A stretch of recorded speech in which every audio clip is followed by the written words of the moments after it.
Hello student, good morning. Today class 11th।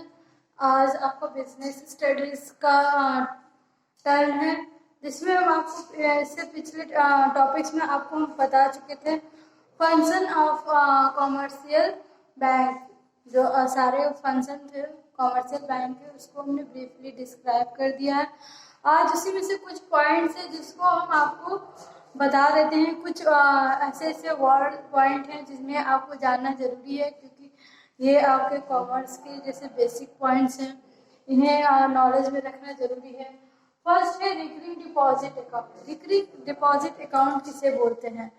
ये होता है जो कैन डिपॉजिटर, जो अकाउंट होल्डर होता है, वो एक फिक्स्ड अमाउंट जो है वो एवरी मंथ के लिए रख लेता है कि हम इतने मंथ में इतना अमाउंट आपको हम जमा करेंगे। ठीक, मान लीजिए हर मंथ के एंड में हमने कह दिया या स्टार्टिंग में या हर मंथ हम आपको 1000 रुपया डिपॉजिट करेंगे। यही आपका रिकरिंग डिपॉजिटर अकाउंट होता है कि एक फिक्स पीरियड के लिए एवरी मंथ हम करते हैं, फिक्स पीरियड के लिए ये हम इसको रखते हैं कि हम एक फिक्स पीरियड टाइम तक आपको 1000 हर मंथली हम आपको जमा करते रहेंगे। अब इस पे जो आप इसको डिपॉजिट करेंगे, इस पे कुछ आपको इंटरेस्ट भी मिलता है। समझे? आपको ऑन मैच्योरिटी ही get deposit amount plus interest. आप जैसे ही आपकी मैच्योरिटी टाइम बीतेगी तो आपको अमाउंट के साथ साथ इंटरेस्ट भी मिलेगा। Rate of interest is higher than that of a saving account. और जो आपकी इंटरेस्ट रेट होगी वो सेविंग अकाउंट से ज़्यादा होगी। समझ में आया? उसी आपको रिकरिंग डिपॉजिट उसी को कहते हैं जिसमें आप मंथली एक फिक्स्ड पीरियड के लिए आपने डिसाइड किया है कि इतने पीरियड तक हम हर मंथ इतना अमाउंट डिपॉजिट करेंगे, और जैसे ही आपका मैच्योरिटी पीरियड खत्म होती है वैसे ही आपको अमाउंट के साथ साथ आपके इंटरेस्ट भी आपको मिलते हैं, और जो इसका इंटरेस्ट होता है वो आपका क्या होता है, सेविंग अकाउंट से ज़्यादा होता है।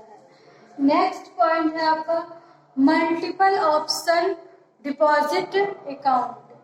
अब इसमें मल्टीपल जो ऑप्शन डिपॉजिट अकाउंट है उसमें क्या होता है, it is a combination of a saving and fixed deposit account. ये सेविंग और आपके फिक्स्ड अकाउंट का दोनों का ये मिक्सअप होता है आपका। When the amount deposit exceed the particular limit, then automatically this extra amount get a transfer to FD। अब इसमें क्या होता है कि जो हम अमाउंट जितना हमने जमा एग्जैक्ट सोचा कितना होगा, मान लीजिए देखिए 1000 मान लीजिए 10,000 आपने इस अकाउंट में ज़्यादा जमा किया, आपने किया है कि हम 10,000 जमा करेंगे, लेकिन जब इससे अधिक हो जाता है, जब आपका इस अमाउंट से अधिक हो गया, मान लीजिए 20,000 हो गया, तो आपका फिक्स है 10,000 और आपका हो गया 20,000, तो 10,000 जो एक्स्ट्रा है वो कहाँ चला जाएगा, आपका एफडी में चला जाएगा, यानी वो फिक्स्ड हो जाएगा। जो एक्स्ट्रा अमाउंट है वो आपके फिक्स डिपॉजिट में चला जाएगा। इसी को हम आपको मल्टीपल ऑप्शन डिपॉजिट कहते हैं कि जो आपका एक्स्ट्रा अमाउंट है वो कहाँ चल जाएगा, फिक्स्ड डिपॉजिट में चल जाएगा। आपने डिसाइड किया कि आपने इतना अकाउंट में रखना है, अपने अकाउंट में 10,000 इतना हम रखेंगे अपने अकाउंट में, लेकिन उससे जब आपके अमाउंट की जो अमाउंट होता है एक्सेस हो जाता है, अधिक हो जाता है, तो ऑटोमेटिकली आपका फिक्स्ड डिपॉजिट में वो कन्वर्ट हो जाता है जितना अमाउंट आपका एक्स्ट्रा है। नेक्स्ट पॉइंट है आपका बैंक ओवरड्राफ्ट। बैंक ओवरड्राफ्ट किसे कहते हैं? जैसे देखिए बैंक ओवरड्राफ्ट उसे बोलते हैं कि कभी कभी हमारे अकाउंट में जो पैसा होता है जैसे उससे हम अधिक निकाल लेते हैं। ये करेंट अकाउंट में ऐसा होता है कि जो हमारे पास पैसा, बैंक इससे फैसिलिटी आपको देती है कि आपके करेंट अकाउंट में जो अमाउंट है उससे मान लीजिए 20,000 है तो हम 25,000 निकालना चाह रहे हैं, तो आपको फैसिलिटी प्रोवाइड कर देगी, आप 25,000 निकाल सकते हैं, लेकिन हाँ इस पर आपको इंटरेस्ट भी देना पड़ेगा। Under this facility, a customer who has current account is allowed to withdraw more than the balance in his account, agreed limit and agreed period। आपको इसमें लिमिट और पीरियड है।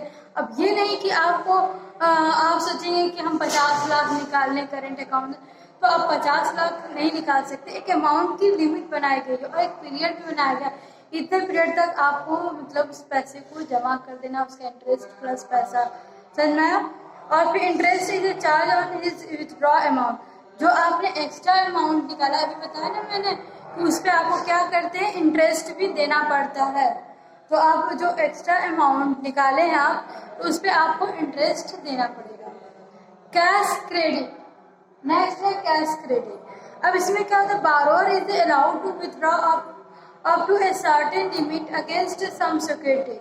अब आप जो भी आप बारोअर लेना चाहते हैं, लोन जैसे कुछ भी लेना चाहते हैं, तो उसके बदले आपको सिक्योरिटीज रखनी पड़ेगी, समझ में, क्योंकि बैंक ऐसे ही आपको कुछ भी नहीं दे देगा, आपको उसके बदले सिक्योरिटीज रखनी पड़ती है।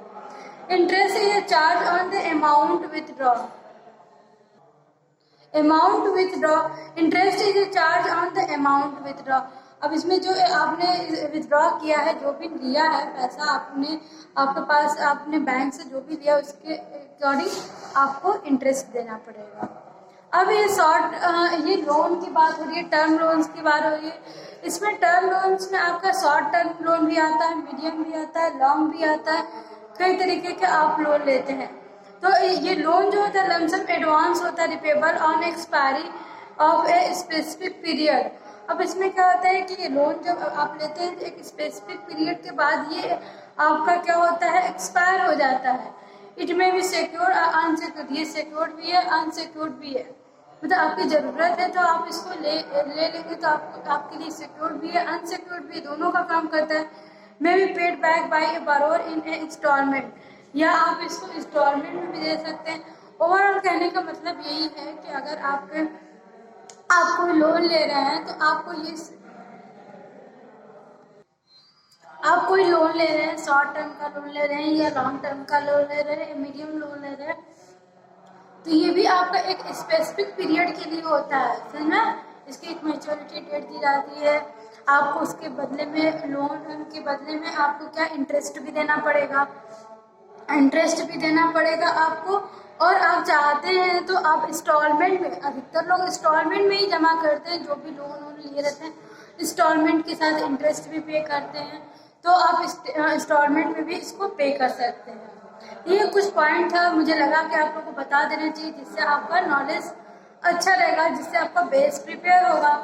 अब इसी में आपका नया टॉपिक है जो आपको फंक्शन ऑफ कमर्शियल बैंक पढ़ा चुके थे, उसके बाद आपका ई बैंकिंग जो है उसके बारे में जानते हैं। ई बैंकिंग जो है आपका, इसमें आजकल ई कॉमर्स में जो है आपको प्रोवाइड कराया जाता है कि जो अब ई कॉमर्स में ई बैंकिंग में है आपका, जैसे हम क्या, the growth of internet and e commerce is dramatically change everyday life. आप देख रहे हैं कि आपकी लाइफ में जो होते हैं वो चेंजेस आ रहे हैं, आपके मतलब एक नए आपके ई कॉमर्स या आपके जो भी इंटरनेट से ग्रोथ है वो चेंजेस आ रहे हैं, अलग अलग तरीके के हम चीज़ों को यूज़ कर रहे हैं। अब information technology is internet banking, it is a part of virtual banking and another delivery channel for customer. Internet banking means user the PC and the borrower get connected with the bank website. Performance, ये सभी चीजें आपको इसमें perform. Overall e commerce ई business का यही है कि आपको अब इंटरनेट से भी आपको हर सुविधा मिलने लगी है, समझना। जैसे आपका ऑटोमेटिक ये एटीएम हो गया, पीओएस हो गया, फिर ईडीआई है, इलेक्ट्रॉनिक डाटा इंटरचेंज है, पॉइंट ऑफ सेल्स है, ईएफटी है, इलेक्ट्रॉनिक बैंक ट्रांसफर, जो आप मोबाइल से भी ट्रांसफर करते हैं अपने ट्रांजैक्शन जो भी होते हैं। फिर आपका है आरटीजीएस है, जो आपका रियल टाइम ग्रॉस सेटलमेंट है। फिर एनईएफटी है, नेशनल इलेक्ट्रॉनिक फंड ट्रांसफर। ये सभी चीज़ों को बताया जा रहा है कि आपका जैसे जैसे मॉडर्नाइजेशन हो रहा है वैसे वैसे आपकी टेक्नोलॉजी भी बढ़ती जा रही है, आपको नए चीज़ों को यूज़ करने को मिल रहा है, आपको नेट से रिलेटेड भी सुविधा आपको मिल रही है, आपको सर्विस प्रोवाइड की जा रही है। घर बैठे आप मोबाइल से ही अपने पैसे को ट्रांजैक्शन कर सकते हैं, एटीएम से पैसे निकाल सकते हैं, मतलब ओवरऑल आपका ई कॉमर्स ई बिजनेस का मतलब है कि हम पूरी तरह से इलेक्ट्रिक चीज़ें या चीज़ों से जो सर्विस है, वेब सर्विस है, उससे हम पूरी तरीके से हमें मिल रहा है, हमको यूज़ कर रहे हैं, उसके ऊपर हम डिपेंड भी हो चुके हैं। इसका कुछ बेनिफिट है। E banking provide 24 hour 365 day year service to the customer of the bank. जो ये आपका ई कॉमर्स ई बैंकिंग है, ये 24 आवर 365 दिन आपको अवेलेबल रहता है। इसमें कोई आपको ये नहीं कि इस डे को नहीं मिलेगा, इस डे छुट्टी है, ये 24 आवर आपको मिलेगा 365 day. Customer can make a sum of the permitted transaction from office और हाउस वाले ट्रेवलिंग विद मोबाइल टेलीफोन। अब कस्टमर क्या है कि आपके ट्रांजेक्शन कर सकते हैं ऑफिस से, हाउस से, ट्रैवलिंग से, मोबाइल टेलीफोन से, ये सभी आपके कस्टमर को सुविधा मिलती है जो कर सकते हैं। It included a sense of a financial discipline by recording each and every transaction. अब आपका ये जो फाइनेंशियल डिसिप्लिन है, ये सभी क्या होते हैं, रिकॉर्डेड होते हैं, और जो जितने भी ट्रांजेक्शन हैं आपके ये रिकॉर्डेड रहते हैं। Greatest customer satisfy by offering unlimited access to the bank, not limited by the walls of the branches, and less risk and a greater security to the customer as the convertibility with the cash। अब इसमें ये बता रहा है कि जो हमारे customer हैं उनको सिक्योरिटी मिल जाती है, वो सिक्योर हो जाते हैं, वो ट्रेवल करने के टाइम वो पैसे ज़्यादा लेके नहीं मतलब यूज़ करते हैं, उनके पास कार्ड होता है, उसके अकॉर्डिंग मोबाइल से ही पे कर लेते हैं।